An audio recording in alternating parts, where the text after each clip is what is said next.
Welcome to Hawksong Weaving. My name is Took. I'm a disabled weaver who works exclusively with secondhand yarn, and today I'll be adapting to my own adaptive warping fail and weaving. This project turns into an exercise in troubleshooting, so I hope you enjoy. Life takes odd turns, but even tattered and worn yarn still has value. Tired joints and health flares don't have to stop the journey. Welcome to Hawksong Weaving, where all our paths are a little bit warped. Before I get into the adaptive warping fail, I wanted to start out on a high note. From last week, you know that I'm in the process of purchasing a floor loom. I'm buying an absolutely gorgeous 4-harness Clement floor loom from a lovely older gentleman who's offered it after he heard about how I accepted donations from my partner's cousins. Patty West and Jennifer West are wonderful artists. I've mentioned Patty West on this channel in the past. She teaches natural hand dyeing methods, and as she destashes, she's been mailing me boxes of absolutely gorgeous wool. And as Jennifer destashes, she's been sending me boxes of vintage buttons that I enjoy indulging my crow brain about. So many sparklies!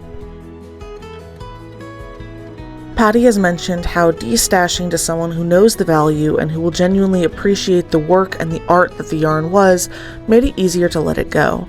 When the gentleman who was selling me this loom heard that, he offered it to me at a much lower price than its monetary value and has set up a payment plan and will deliver it. I'm so incredibly excited. After we met at the Roost Cafe in downtown Northampton, I walked next door to one of my favorite thrift stores. The employees there know me, and when I come in, they let me know if there's yarn. So that's where the yarn for this project came from. I have hyperadrenergic postural orthostatic tachycardia syndrome that, combined with my mast cell activation syndrome, makes me allergic to my own adrenaline, even if it's a happy adrenaline. So I spent the afternoon after the loom contract signing calming down my nervous system and balling yarn, and then packing the yarn and the things I needed for an adaptive warping demonstration that I was giving at the Mill District Local Art Gallery in North Amherst. In the spirit of older siblings and parents forced to watch Dora, can you see what I forgot? That's right! I forgot to pack the freaking warping hook for the warping demo! And oh, that was annoying and an incredibly frustrating realization when I got there.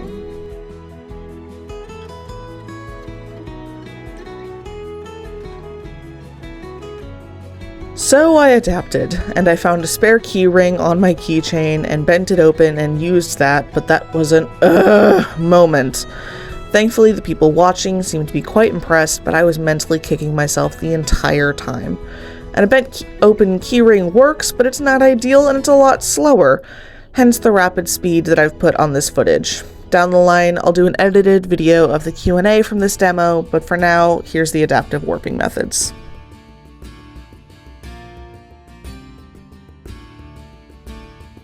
I use an adaptive warping method that I figured out over time. I have a genetic collagen disorder called hypermobile Ehlers-Danlos syndrome. It's cascaded into the previous syndromes that I mentioned.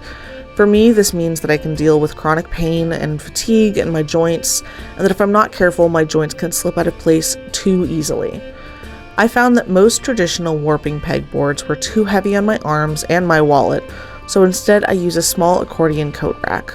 I keep it pinned with the warping peg and the loom, and from experience I know what pegs to warp to get the length that I want for a specific project.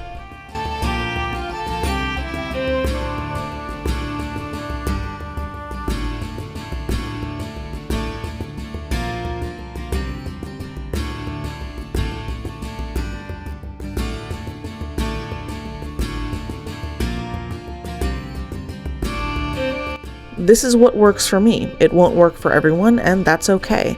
Weaving has a long history, and while it's important to honor that when you can, it's also just as important to not be in pain while you craft. You matter too. I'd like to thank you for watching. If you'd like to support my work, some free ways to do that are to like, subscribe or follow, and share. This applies to other small artists as well. It's a great way to let the social media algorithms know that this is content worth watching. If you'd like to support me financially, per viewer request, there's a Buy Me a Coffee linked below, along with the link to the Hawksong Weaving Square site where you can purchase unique woven products. I also now have a Patreon that's linked below as well. There are currently 4 actual tiers and 1 very silly tier.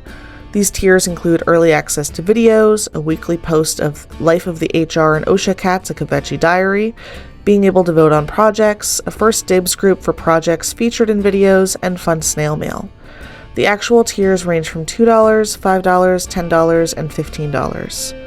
The 5th tier is absolutely a joke, but just in case, in this economy, I won't say no. For $1,000 a month, you can tell me that I'm not actually disabled, I'm just lazy, and to try whatever yoga, juice cleanse, snake oil nonsense fixed your cousin.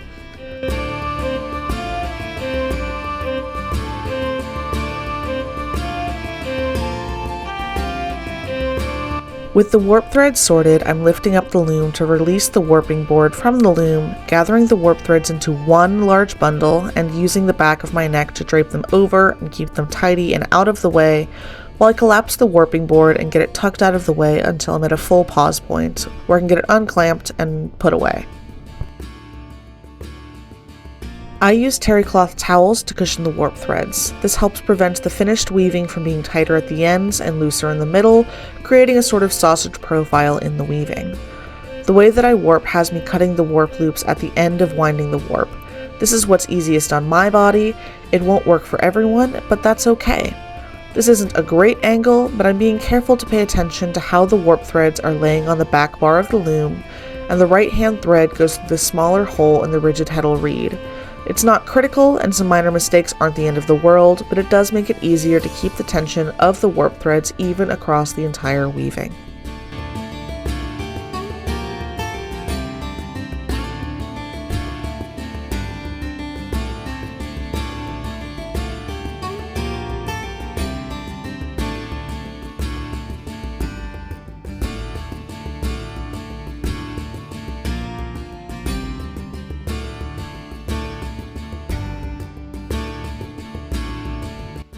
Yes, this is taking much longer than it should because, again, I'm not working with a warping hook, I'm working with a bent open keyring.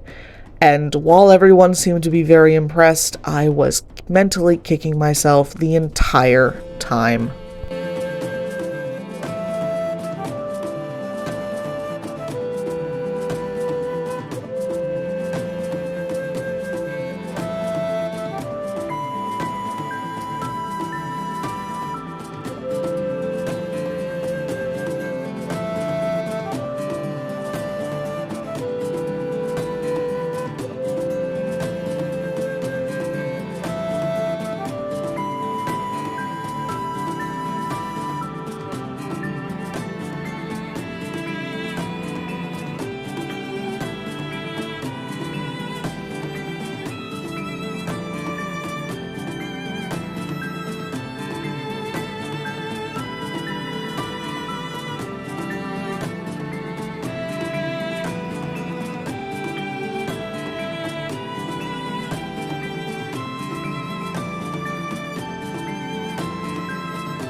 Attaching the warp to the bottom apron is pretty easy. I finger comb it, get it separated into bits about 4 to 5 warp threads wide, separate these bits into 2, and then do a half hitch tie to the apron bar.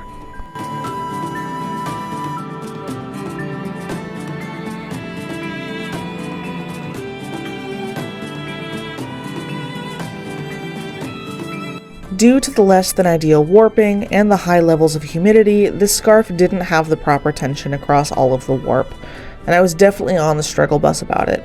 While yes, in the end I made a lovely scarf, I haven't had this level of uneven selvages for over a year, and I know that I'm going to have to rely more on steam blocking than normal in order to get a decent scarf.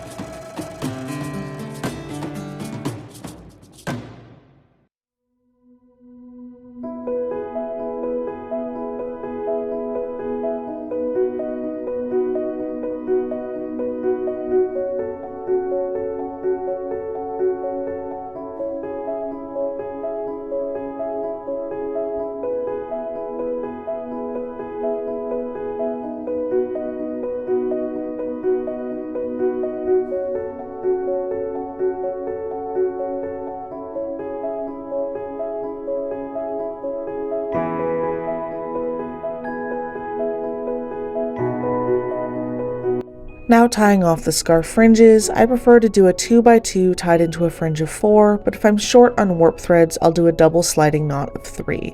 In this scarf it worked out perfectly because I double warped the last few inches of the warp, and sometimes you need the win, and this was a win, and I'll take it after the struggle bus of this particular scarf.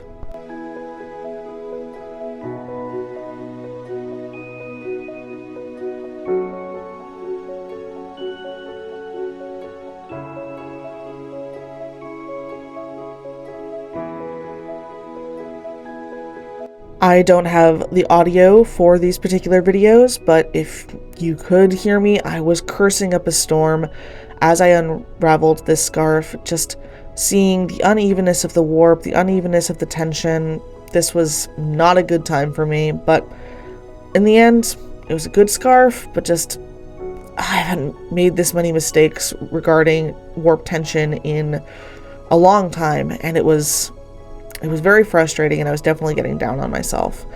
And during those moments, I remind myself of how far I've come. This is not my usual method, and yeah, just trying to give myself as much grace as I could.